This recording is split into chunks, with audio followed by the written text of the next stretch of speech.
আমি যুদ্ধের নিয়তে হযরত আলী রাদিয়াল্লাহু এর পক্ষে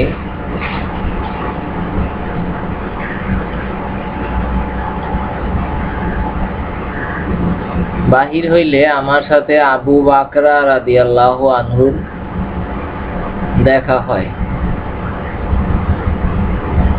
তিনি বলিলেন, তুমি ফিরিয়া যাও, কারণ আমি রাসূলুল্লাহ সাল্লাল্লাহু আলাইহি সাল্লামকে বলিতে শুনিয়াছি,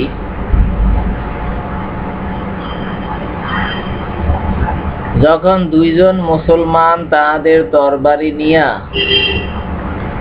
একজন অপরজনকে হত্যা করিতে প্রস্তুত হইবে, তখন হত্যাকারী ও নিহত ব্যক্তি দোজখে যাইবে।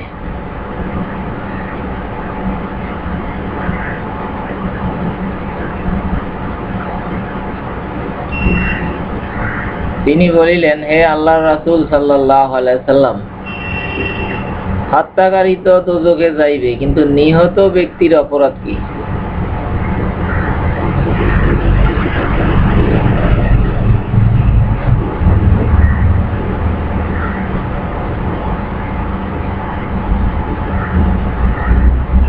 তিনি বলিলেন, তাহা এই জন্য যে সেও তো তাহার ভাইকে হত্যা করার ইচ্ছা করিয়াছিল।